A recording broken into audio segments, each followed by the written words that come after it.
Natao si Jesus sa kalibutan, isip maoy katumanan sa gitagna ni Hari David nga gihisgutan diri sa unang pagbasa. Si David gitawag ni San Pedro og propeta kay iyang gitagna nga ang Mesiyas mataw sa kalibutan ug ang iyang lawas dili madugta didto sa Hades or sa lubnganan or sa impyerno. Natawo si Jesus nga wa mo gamit og kwarta. Ang gigamit ang grasya, gahom sa Espiritu Santo o niya grasya sa kaputli sa lawas o sa kasing-kasing sa mahal na Birhen Maria. Mao to'y hinungdan nga natao siya sa kalibutan. Linyay mong tupad ing na unsay imong gisaligan ron, grasya o kwarta. Unsay inyong gisaligan ron, grasya o kwarta? Nya nipalit na mo raffle ticket. Wa pa. Kaya nga naman, gadaginot pas kwarta. Sa ito, pagasalig di ka sa kwarta.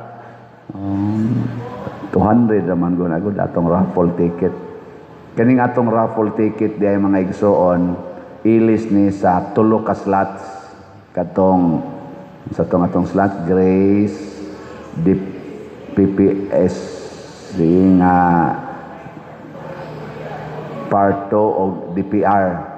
So, kung imo tong paliton ang tulo ka slots, tag 100, 300 pesos, karon ang atong gibaligya na usa na lang, raffle ticket, 200 pesos.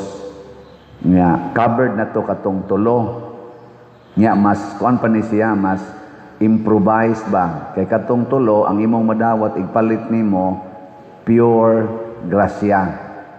Kani, posible pa kang makadawat og premyo nga ng kwarta na pagigrasya na pagyoy posible nga premyo nya unsa may atong premyo posible lang kay di man tanan makadawat usa first prize usa ka 500,000 pesos nya ang second prize basig mataghapan ka 5 katag 100,000 pesos nya ang third prize pila to 8 katag 50,000 pesos nya ang consolation prize 40 katag 15,000 pesos so mo na siya second nga kana ganing benefits nga posible pero ang sure gyud diha kadtong nadawat nato sa mga slots nga grasya maurasad ang atong madawat. Og dili kay ta mo focus sa premyo nga gikan sa kwarta, gikas kalibutan. Ang atong fokusan mao ang grasya. Kasabot, mopalit kitag raffle ticket para sa grasya. Nakaron sa natawo na si Jesus, iya nang gituman ang sugo sa Ginoo, pagsangyaw sa maing balita, pag-ayo sa mga masakiton, pagpapahawa sa mga yawa, pagbuhi sa mga patay, pagpasaylo sa mga sala. Sa dihang gituman na ni Jesus, ang mga leader sa kalibutan nga daghan kay kwarta, unya sila say dunay gahom din his kalibutan, wa mudawat niya. Ug unsa may ilang gibuhat, ila siyang gipatay ginamit ang kwarta. Nomdo ilang gisubornuhan si Judas aron budhian si Jesus, kwarta ang gigamit. Karon nilampos ang kwarta, namatay gid si Jesus atong Biyernes Santo. Oy pagka Domingo gahapon nabanhaw man si Jesus.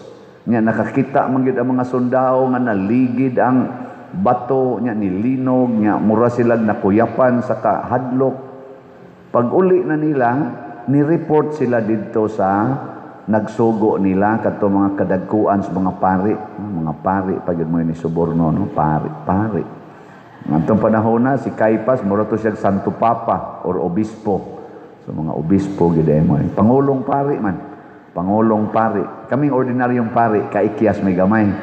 Pangulo man. So obispo, Santo Papa, Cardinal, mao'y nagpatay kunong Kristo atong panahon na. O ang resulta, pag-report sa mga sundao nga tinuod gid ang nabanhaw ang Ginoo, matud pa sa atong ebanghelyo, nakit-an gud sa mga babae. Kay katong mga babae, sila si Mary Magdalene, nag-apong man to dito sa lubong, wa man to sila mamiya. So kuyog sa mga sundao, nakakita sila pagka ligid sa bato. Motong dagan sila kay ilang i-report ngadto sa mga apostoles, nakita nila si Jesus nga nabanhaw og ilang gihikap og gisimba, hikap pa sila sa tiil. So diha na sa mga babae, pero ang mga sundao gitagaan na sa kwarta kay gusto na sad sa mga pangulong pari og sa pangulos mga Hudiyo nga patyon ang mensahe sa pagkabanhaw. So gipatay na nila ang manluluwas, ang mensahe na sad sa kaluwasan, patyo na sad sa kwarta. So kanang kwarta, kuyaw yung kay na. Kinsa man roy gituhuan sa Pilipinas nga makaluwas sa atong dako kayo karong giatubang nga krisis sa ekonomiya, sa atong peace and order, o sa atong kaning kahiusahan. Kinsa man ron ang gituhuan nga manluluwas? Marcos Group, Duterte's Group, Pinklawans Group. Secret. Mailhan na nimo ang manluluwas kay lutuso na. Lutuson niya gamitan og kwarta. Kinsa maroy ni gamit og kwarta para pag-atake sa ilang mga kaatbang? Marcos Group, Duterte's Group, Pinklawans Group. Secret. I-secret na lang na kay for your eyes only, for your ears only. Makakita na tayo. Kaklaro ana. Kinsa maroy ni gamit og kwarta nga malita-malita, unya nangutang og maayo wa rabay project para lang gyud ipapriso ang ilang kaatbang, ipa-impeach ang ilang kaatbang, isuspenso ang ilang mga kritiko, dili palingkuron bisag nidaog sa eleksyon ang ilang mga kritiko o mga kaatbang. Kinsa may nihimo ana? Marcos Group, Duterte's Group, Pinklawans Group. Kana ako giangko na nako nga dili man ko DDS kay sigihan man kog charge nga DDS ko. Pero unsa to ako? DJS. Die Hard Jesus Supporter. Og si Jesus kay kamatuoran man, kaluwasan man, mosuporta ko kung kinsa tong mga leaders nato nga nangandoy og naningkamot para sa kaluwasan sa atong nasod. Kay DFS man sad ko. Unsa man ang DFS? Die Hard Filipino Supporter. Kamo, unsa man mo? DJS mo. Basig DMS mo. DMS. Unsa may meaning sa DMS? Die Hard Money Supporter. Die Hard, ingnon ta lang, haron klaro, DKS, Die Hard Kwarta Supporter. Kwarta gyud, kwarta. Basta makakwarta, hala, sige gyud. Ayaw DJS lang ta, Die Hard Jesus Supporter, kay naa ni Jesus ang kaluwasan, both spiritual and material. Naasad sa atong pagpakabana sa katilingban ang tinuod nga kaluwasan o kauswagan. Muna kung magsige mo pamalit aning atong tickets, raffle tickets, unya inyo ning himuon tungod sa inyong gugma sa atong simbahan o sa katilingban, makita unya ninyo nga few years, bisan gani few months from now, dagko na kaayo ang mga kaayuhan na atong mahimo dinhi sa atong katilingban. Ngano man kay nahimo man tang DJS o DFS. Ana. Unya, unsa pagilain? DPS, Die Hard. Unsa to unsa? Abi no ang ayaw mo ana. Ang say DCS ko ta, nayabag naman noon ang inyong Die Hard siyan. Ingang ginang Ginoo nangayabag na ni taga Compostela eh. Nganong mag-die hard siano supporter mo nga di mo na pwede idolatry man na mao na kanang moingon din ako diri perting pinicturay dayog ingon padir idol kay kanamo nako ayaw intawon mo anak kay idolatry na ayaw mo pagsimbag mga tao o mga rebulto simbaha ang Ginoo ana ing nagyod nga die hard miss Ginoo unya kuyog ming Father Siano naa mao na siya sakto niya kay mukuyog mo mong Father Siano palit mo raffle ticket. Oy ako sige biya ko palit og raffle ticket kay kat sige ko palit raffle ticket kay die hard slot supporter ba ako DSS sukat pagbaligya na kong slot sige sa kong palit og slot kay kana man gong mamaligya unya ikaw sad maoy user sa imong gibaligya dali kay ka makahalin wala gud ana diha mga promo diha sa SM kanang promo anang mga makeup o tanawa sila sad mo'y model sa makeup kanang promo anang mga igsusulob o magsulob man sad sila sa ilang gibaligya ana na nya kamo kay sige ra mo ingon palitag slot mo ikaw nya way palit-palit bitaw malit ay congratulations mo na ningon si Jesus kung gusto mo nga maakong tinun-an isangyaw ninyo ang akong ipasangyaw ang ebanghelyo ngadto sa tanang katawhan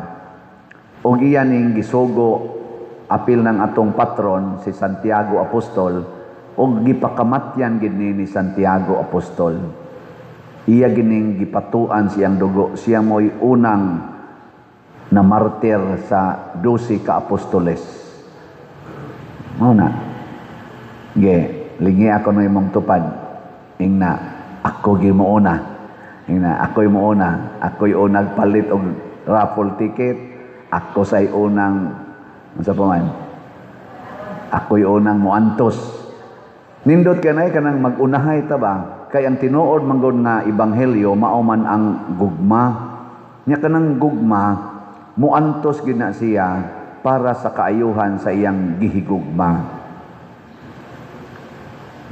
gipanghambog gid na og ato sang suwayag tan-aw gipanghambog gid na sa mga Duterte nga pamilya sugod ni former President Rodrigo Duterte nga nahigugma sila sa Pilipinas gani pagkumpanya ni former president katong 2016 ba to magsigi siya hawk sa kanang bandera sa Pilipinas nya ang iya sang anak kanis BP Sara magsigi ra gid siya ingon nga ang ako ra gyung pangandoy mao ang pag-alagad mao ba to ingon siya dalian ang inyong impeachment para mahuman na kay makaalagad nami kay ang amo ani no makaalagad ra gid mi sa mga Filipinos wa mi anang magsigig kuan sigig kuntis-kuntis anang politika magsigig plano kon ma-elected pa ba may sunod nga eleksyon alagad ra gid ang ila pagkanindot nya tan-awa ang Davao unsa may ilang mga development sa Davao nahimo silang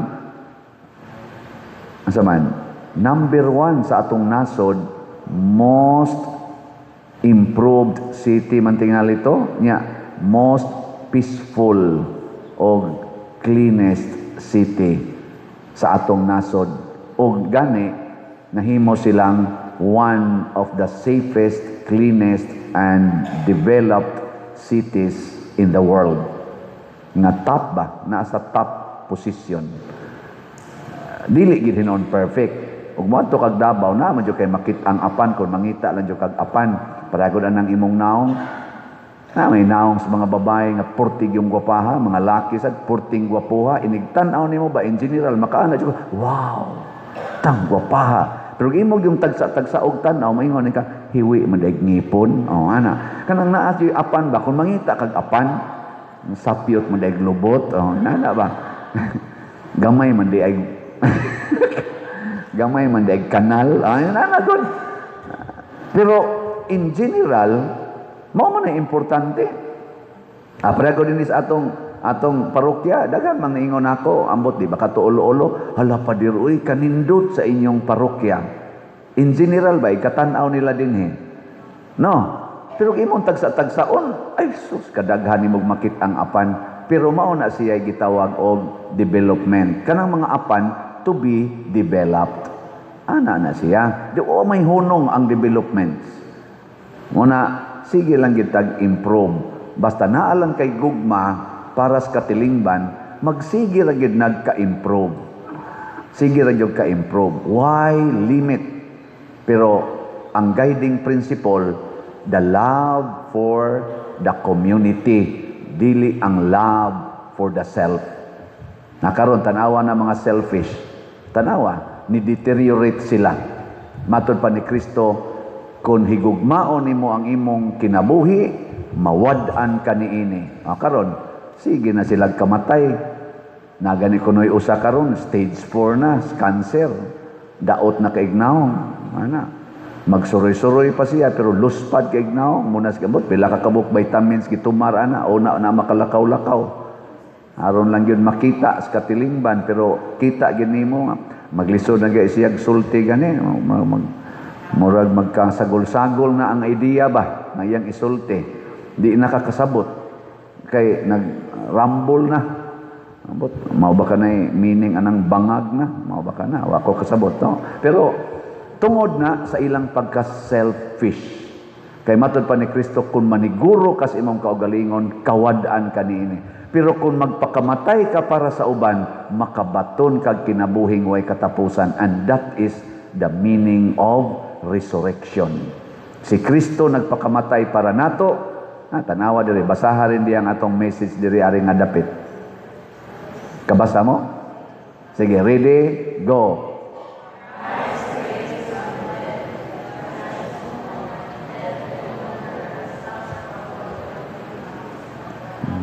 Mamoy klaro basa. Christ raised from the dead, dies no more, death has no longer has power over him. Si Kristo namatay niya o si Kristo nabanaw o dili na gyud mamatay o ang kamatayon wa na gyud gahom diha kaniya. Nya diri speakers, unsa man say gibutan nato?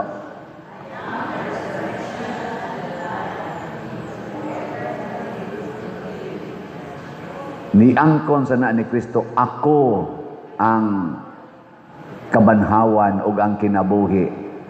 Ang motuo kanako bisan mamatay mabuhi. Mao sa na diha. John 11:25 dire, Romans 6 verse 9. Ato nang timan-an mo nang gibutang na nato diha kay haron makahibaw ta nga kani diing pag-antos og ang pagpakamatay para sa uban maunay sikreto aron wa nay gahom nato ang kamatayon. Sigihag atake nila si VP Sara. Kani praktikal lang niha, objective. Sigig atake sukad niadtong 2023. Grabe ang atake, impeachment, panaot, kiha, kaso, porting kaso, gipapriso pang ilang amahan, butangan pag yung plunder case, ano nang naay impeachment, EJK, bisag unsa na lagi atake sa mga Duterte. Pero karon kinsa may dunay positive trust rating.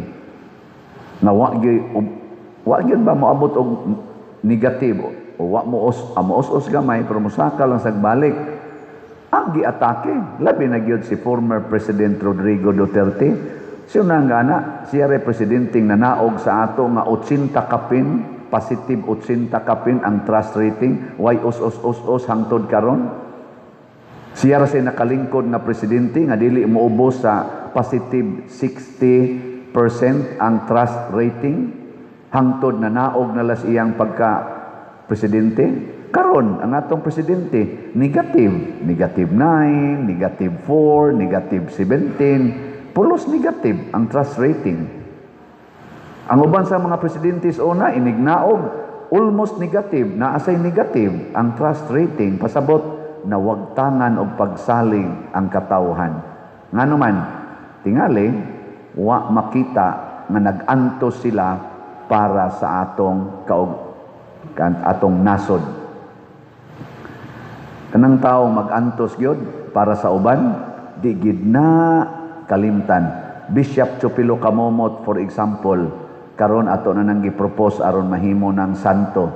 Grabe ang iyang pag-antos para sa kaayuhan sa mga kabos ug mga masakiton ug sa nanginahanglan. Ang among patron, St. John Mary Vianney, simple ra kitong iyang gibuhat, pero grabe ang iyang pag-antos para maluwas ang mga tao, mga makasasala. St. Francis of Assisi, ako lang yung gipang-mention ang ginagmay ba? Grabe ang iyang pag-antos ni biya yun sa tanan niyang katigayunan aron mag-antos para sa mga kabos o para sa kalinaw o kahiusas kalibutan. Ug hangtod karon sikat kay sila. Sige, last na lang lingi sa imong tupad. Ingna, moantos ka para sa parokya. Ingna, na moantos ka para sa parokya. Ingna, diretsos opisina, palit o raffle ticket.